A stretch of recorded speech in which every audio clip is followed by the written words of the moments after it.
The fluorescent lights hummed above, casting a sterile glow on the aisles of Price Chopper. It was 11:45 p.m., 15 minutes to closing. Dale, the night shift manager, sighed, the silence broken only by the gentle whir of refrigerators. He was tired, ready for his shift to end. He glanced at the clock, then continued his rounds, checking for misplaced items. The air conditioning blew a steady stream of cold air, sending a shiver down Dale's spine. He straightened a stack of canned peaches, their bright colors a stark contrast to the otherwise dull shelves. He'd worked at Price Chopper for 5 years, knew every corner, every creak of the floorboards. Tonight, though, something felt different, off. He couldn't put his finger on it, this nagging feeling of unease. Maybe it was the stillness, the absence of the usual late-night stragglers. Or perhaps it was the way the shadows seemed deeper, stretching out from the corners like grasping claws. He shook his head, dismissing the thought. It was just his imagination, fueled by fatigue. Dale moved on, his footsteps echoing in the vast emptiness of the supermarket. He passed the bakery section, the sweet aroma of day-old bread still lingering in the air. He paused, listening, but there was nothing except the incessant hum of the refrigerators and his own heartbeat in his ears. He continued his rounds, a knot of anxiety tightening in his stomach. A bell chimed as the automatic doors slid open, breaking the silence. Dale looked up, squinting into the darkness beyond the entrance. 2 figures stepped inside, their faces obscured by the shadows. He watched them approach, their movements slow, deliberate. He couldn't shake the feeling that something was wrong. They were an odd pair, a tall, gaunt man in a long coat, and a woman, her face hidden by a wide-brimmed hat. They moved through the aisles with an eerie grace, their eyes scanning the shelves with an unsettling intensity. Dale felt a chill crawl up his spine. He couldn't explain it, but their presence filled him with a primal fear. He watched them from a distance, his hand instinctively reaching for the walkie-talkie clipped to his belt. He tried to rationalize his fear, telling himself they were just late-night shoppers, but the words felt hollow. Their silence was unnerving, their movements too calculated, too precise. The man stopped by the cereal aisle, his long fingers tracing the colorful boxes. The woman drifted towards the dairy section, her gaze lingering on the milk cartons. Dale strained to hear any sound, a cough, a whisper, anything to break the oppressive silence. But there was nothing, only the hum of the refrigerators and his own ragged breaths. Over the next few nights the pattern repeated. The mysterious pair would arrive just before closing, their presence casting a pall over the supermarket. Dale watched them, his unease growing with each visit. Their routine never changed, a slow, methodical exploration of the aisles, their eyes constantly searching, their silence absolute. He tried to engage them in conversation to break the spell of their eerie presence, but his attempts were met with blank stares, their silence more unsettling than any words. He felt a growing sense of dread, a feeling that something sinister lurked beneath their placid facade. He started noticing other peculiarities. The clock on the wall seemed to stutter whenever they were near, its ticking erratic, inconsistent, and the temperature in the supermarket would plummet, the air growing heavy with a cold that seeped into his bones. He felt a constant chill, a sense of being watched, observed. He confided in his co-worker, Sarah, but she dismissed his concerns, attributing them to stress and lack of sleep. But Dale knew better. There was something deeply unsettling about these nightly visitors, something that defied rational explanation. One night as Dale was stocking shelves in the canned goods aisle, he heard it, a faint whisper barely audible above the hum of the refrigerators. He froze, straining to listen. The whisper came again, a low, sibilant murmur that seemed to emanate from the very walls of the supermarket. He cautiously moved towards the sound, his heart pounding in his chest. The whisper grew louder, more distinct. It was a chorus of voices speaking in an unknown language, their tone mournful, filled with a deep, resonant sadness. He felt a cold sweat break out on his skin. He reached the end of the aisle, his eyes scanning the empty space beyond. There was no one there, yet the whispers persisted, swirling around him like a ghostly wind. He felt a wave of dizziness, a sense of disorientation that made him stumble. The air grew thick, heavy, making it difficult to breathe. He backed away, his eyes darting around the supermarket. The shelves seemed to sway, the fluorescent lights flickered erratically. He felt a presence unseen but palpable watching him, mocking his fear. He ran, his footsteps echoing in the vast emptiness, the whispers chasing him, their mournful tones echoing in his ears. Dale found himself in the frozen food section, the cold air biting at his skin. He huddled against the refrigerators, his breath misting in the frigid air. He tried to calm his racing heart, to make sense of what he had just experienced. But the whispers lingered in his mind, their chilling tones replaying in an endless loop. He looked around, his eyes scanning the frozen food aisle. The packages of frozen vegetables, the tubs of ice cream, all seemed to blur in his vision. He felt a wave of nausea, a sense of unreality that made him question his sanity. He closed his eyes, trying to steady himself. When he opened his eyes, he saw her, the woman from the nightly visits. She stood at the end of the aisle, her face still hidden by the wide-brimmed hat. But this time, she was different. Her eyes, visible beneath the hat, glowed with an eerie light, their gaze piercing him with an intensity that made him recoil. She didn't move, didn't speak. She just stood there, her glowing eyes fixed on him, her presence radiating an aura of menace that sent shivers down his spine. He felt a primal fear, a sense of being hunted, stalked by something ancient and evil. Dale stared at the woman, his mind reeling. He wanted to scream, to run, but his body refused to obey. He was frozen in place, trapped by her unwavering gaze. The air around him crackled with an unseen energy, a palpable tension that made it difficult to breathe. He glanced at the clock on the wall, expecting to see the minutes ticking by, but the clock was frozen, its hands stuck at 11:55 p.m. Time seemed to have stopped, suspended in this moment of terror. He felt a growing sense of dread, a feeling that he was caught in a nightmare from which there was no escape. The woman took a step towards him, her movements slow, deliberate. With each step, the temperature in the frozen food section seemed to drop, the air growing heavy with a cold that seeped into his bones. He felt a presence behind him, unseen but palpable, closing in, trapping him in a vice of fear. He turned, his eyes widening in horror. The tall, gaunt man stood behind him, his face obscured by the shadows of his long coat. His eyes, like the woman's, glowed with an unnatural light, their gaze filled with a cold, calculating malice. Dale was surrounded, trapped between the two figures. Their presence filled him with a terror that defied rational thought. He tried to speak, to plead for his life, but his voice caught in his throat, choked by fear. The air crackled with an unseen energy, a palpable tension that made it impossible to move. The woman reached out, her long, slender fingers brushing against his cheek. Her touch was icy cold, sending a jolt of fear through his body. He recoiled, his eyes darting between the two figures, searching for an escape, a way out of this nightmare.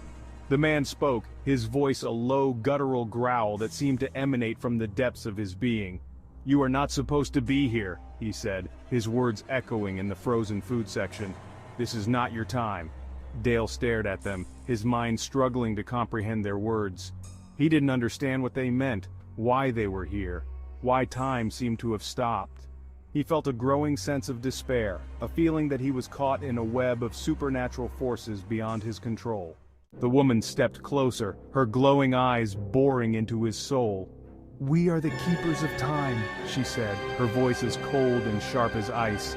"And you have stumbled upon a secret that was not meant for your eyes." Dale felt a wave of dizziness, a sense of unreality that threatened to overwhelm him. He looked around the supermarket, his eyes scanning the empty aisles, the frozen food section, the clock on the wall, its hands still frozen at 11:55 p.m. Nothing made sense. He was trapped in a time warp, a supernatural realm where the rules of reality no longer applied. The man reached into his coat, his hand emerging with a gleaming object. It was a pocket watch, its silver casing engraved with intricate designs. He held it up, its face glowing with the same eerie light as their eyes. "Time is but an illusion," he said, his voice a low, menacing whisper, "and we control its flow." He opened the watch, revealing a swirling vortex of energy, a miniature black hole that seemed to suck the very air out of the room. Dale stared at it, his mind reeling. He felt a pull, a force drawing him towards the watch, towards the swirling vortex of time. He wanted to scream, to fight back, but his body was no longer his own. He was being drawn into the watch, into the swirling vortex of time, his fate sealed by the keepers of time, his existence erased from the annals of reality. The supermarket, with its eerie silence, its frozen clock, its nightly visitors, would remain, a chilling testament to the horrors that lurked beyond the veil of time, a haunting reminder that some secrets are best left buried. The fluorescent lights hummed, casting a sterile glow on the nearly deserted aisles. I pushed my cart, wheels squeaking rhythmically, the only sound besides the distant muzak. It was well past 10 p.m., the witching hour for grocery shopping. I needed a few things for breakfast: milk, eggs, maybe some cereal. I scanned the shelves, a strange sense of isolation pressing down on me. The silence was unnerving. It amplified every little sound, making me hyper-aware of my surroundings. I could hear the rustling of my own clothes, the clinking of bottles in my cart. I felt exposed, vulnerable. The emptiness of the supermarket was unsettling, making me feel like the last person on earth. I hurried through the aisles, trying to shake off the unsettling feeling. I grabbed the cereal, my heart pounding in my chest. I just wanted to leave. I rounded the corner into aisle 4, and there he was again, the tall man, standing still, watching me. He was closer now, and I could make out more details. He wore a long coat, even in the stifling heat of the store. His face was hidden by a wide-brimmed hat. He didn't seem to be shopping. He wasn't looking at the shelves, not picking anything up. He was just watching me. Fear coiled in my gut. I tried to rationalize it away. Maybe he was just another late-night shopper, lost in his thoughts. But the intensity of his gaze, the way he seemed to materialize out of the shadows, sent chills down my spine. I hurried past him, my skin crawling. I could feel his eyes on my back, burning into me. I wanted to run, but I forced myself to walk at a normal pace. Don't panic, I thought. Don't let him know you're scared. I tried to focus on my shopping, but the man's presence loomed over me. He seemed to be everywhere. Every time I turned a corner, I expected to see him there, lurking in the shadows. My heart pounded in my chest, my breaths coming in short, shallow gasps. I moved through the aisles quickly, grabbing what I needed without much thought. My eyes darted around constantly, scanning for any sign of the man. My senses were on high alert, every little noise making me jump. I could feel his presence even when I couldn't see him. A lingering shadow, a sense of unease that permeated the entire supermarket. I felt hunted, trapped in a nightmare. The fluorescent lights seemed to buzz louder, adding to the growing sense of panic. I just wanted to get out, to escape the oppressive atmosphere and the chilling gaze of the man in the hat, to be back in the safety of my own home, away from the haunting emptiness of the supermarket. I rounded the corner into the final aisle, my basket almost full. Relief washed over me. I was almost done, almost free, but then I saw him again, the man with the hat, standing at the end of the aisle, blocking my exit. He was so close now. I could see the details of his face, shadowed beneath the brim of his hat. His eyes were dark, intense, boring into me with an unnerving intensity. He didn't move, didn't speak, he just stood there, a silent, menacing figure. Terror gripped me, paralyzing me in place. I couldn't breathe, couldn't think. My mind screamed at me to run, to escape, but my legs wouldn't obey. I was trapped, cornered by this unsettling figure. He took a step towards me, his boots echoing in the silent supermarket. My heart hammered in my chest, threatening to burst out of my ribcage. I could feel the blood rushing in my ears, drowning out all other sounds. Every instinct screamed at me to run, to flee the supermarket and the chilling presence of the man in the hat. But fear held me captive, rooting me to the spot. I felt like a rabbit caught in the headlights of an oncoming car. The man took another step, and a cold dread washed over me. His gaze was relentless, piercing through me like a physical force. I could feel the air grow thick, heavy with unspoken menace. It felt like the walls of the supermarket were closing in, suffocating me. He stopped a few feet away from me, his face still hidden in the shadows of his hat.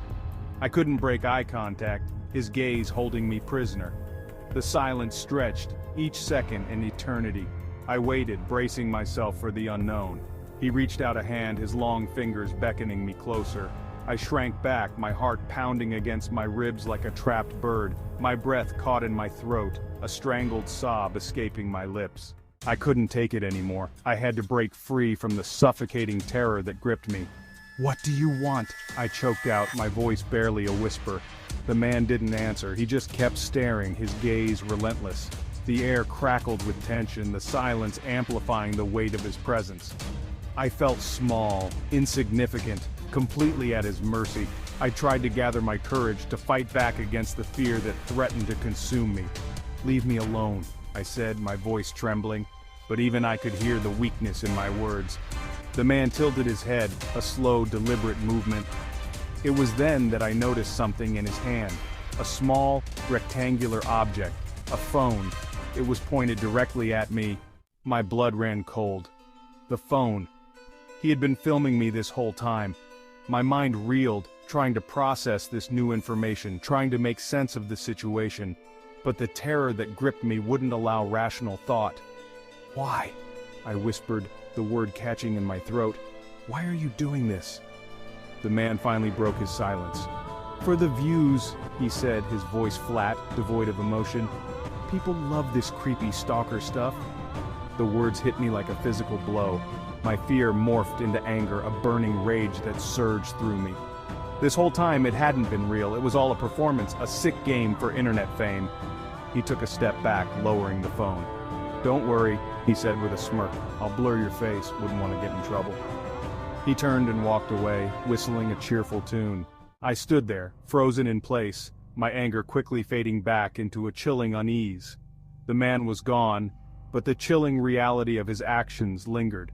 The fear that had gripped me for the past hour, the terror that had felt so real, had been nothing but a staged performance for a digital audience. I felt violated, exposed. My sense of safety, of privacy, shattered. The supermarket, once a mundane, everyday location, now felt tainted, a stage for a twisted game. The fluorescent lights seemed to mock me, their sterile glow highlighting the emptiness of the aisles. I walked out of the supermarket into the cool night air, but the feeling of unease wouldn't leave me. The man's words echoed in my mind. People love this creepy stalker stuff. It was a chilling reminder of the dark side of our digital world, where fear and vulnerability were exploited for entertainment. As I drove home, the empty streets reflecting the streetlights back at me, I couldn't shake the feeling that I was still being watched. The encounter had left an indelible mark, a lingering sense of unease that whispered, this wasn't over. This was just the beginning. The sun was setting. Red, orange, purple streaks painted the sky. It was just another Tuesday. I needed milk, maybe some cookies too. The Just Right supermarket was on my way home. Easy stop.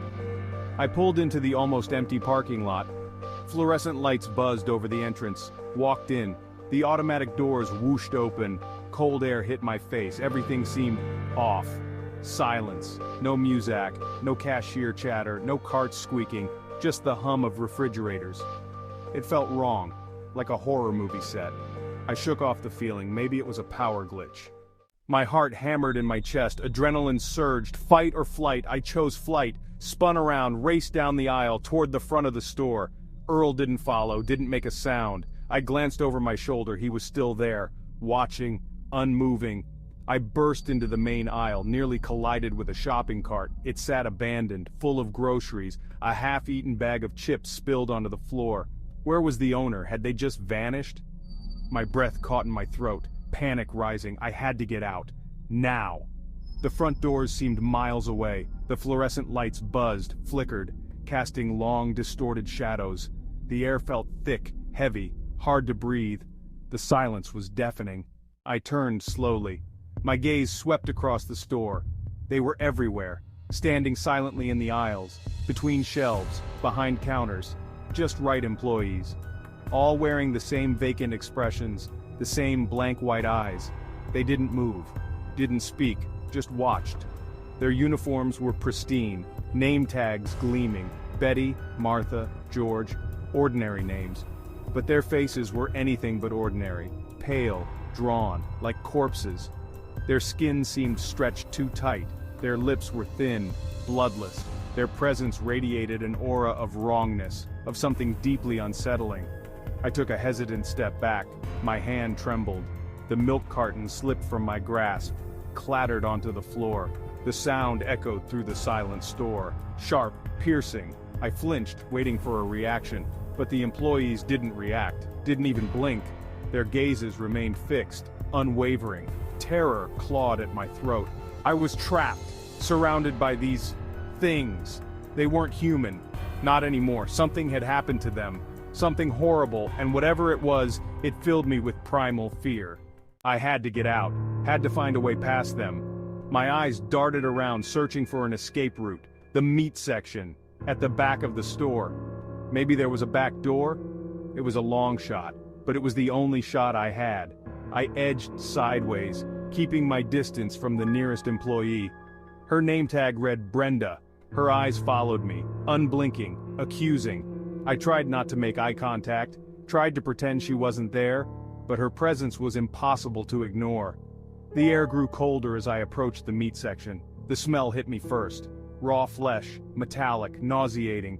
The refrigerated cases hummed, displaying rows of neatly packaged meat, beef, chicken, pork, all fresh, all unsettlingly perfect. I scanned the back wall. No door, nowhere to run, just more refrigerated cases, more meat, and another employee, a man this time. His name tag read Carl. He stood motionless, staring at the meat, his expression blank, but his eyes seemed to devour the flesh before him.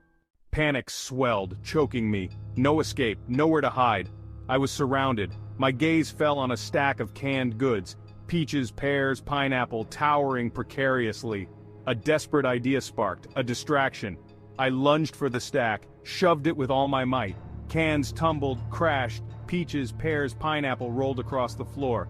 The clatter echoed through the store. A chaotic symphony of metal on tile. The employees didn't react. Not at first, but the noise, the chaos. It seemed to stir something within them. Their heads turned slowly, like rusty gears grinding into motion. Their blank eyes flickered, a spark of something hungry ignited within them. They shuffled forward, one step, then another, their movements jerky, unnatural. I backed away, heart pounding against my ribs. The distraction had worked, but it had also awakened something terrifying. The employees were no longer passive observers, they were moving, they were coming, and I was their target. I stumbled back, tripping over a stray can of peaches. I fell, hit the hard tile floor. Pain shot through my arm. I scrambled back, scrambling for a foothold, looking for anything to use as a weapon. The employees closed in, forming a circle around me, their faces emotionless, their eyes burning with a cold, predatory hunger. They were no longer human, they were something else, something monstrous. Brenda reached out, her hand, cold and clammy, brushed against my cheek. I flinched away. Her touch sent a shiver down my spine, a wave of revulsion. This wasn't Brenda, not anymore. This was something else wearing her skin. I kicked out, connecting with Carl's shin. He didn't react, didn't even flinch, he just kept coming, his eyes never leaving my face. I was trapped, surrounded by these things. Their presence suffocated me, their silence deafening. Adrenaline surged through me. Fight or flight, always flight. I scrambled to my feet, dashed for a gap between two employees, Martha and George. Their arms reached out, trying to grab me. Their fingers brushed my shirt, but I was too quick. I burst through the gap, sprinting for the front of the store, the exit, my only hope. The employees shuffled after me, their movements slow, deliberate, but relentless. I could hear them behind me, their footsteps soft, dragging, like the sound of dead leaves skittering across pavement. The fluorescent lights flickered, casting strobe-like shadows, distorting the aisles, transforming the familiar into something nightmarish. The air grew colder, heavier. The smell of raw meat clung to my clothes, suffocating me. I reached the checkout lanes. The exit was right there, just a few feet away. I could see the night sky beyond the automatic doors. Freedom. I lunged forward, my hand reaching for the door. The doors whooshed open, I stumbled out into the night. The cold air hit me like a wave, washing away the stench of the store, the silence, the horror.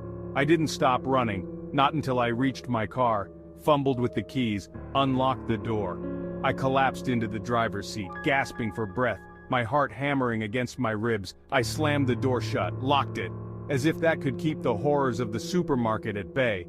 I looked back at the store. The fluorescent lights buzzed, the windows were dark, no sign of the employees. Had it been real, or just a nightmare, a hallucination? I didn't know. And I wasn't sure I wanted to know. I started the car, pulled out of the parking lot, drove home. The image of the employees, their blank eyes, their vacant expressions, haunted me. I never went back to just right. Not after that night. The memory of the supermarket horror lingered, a blurry, unsettling dream, a mystery unresolved, and a lingering dread that something was terribly wrong.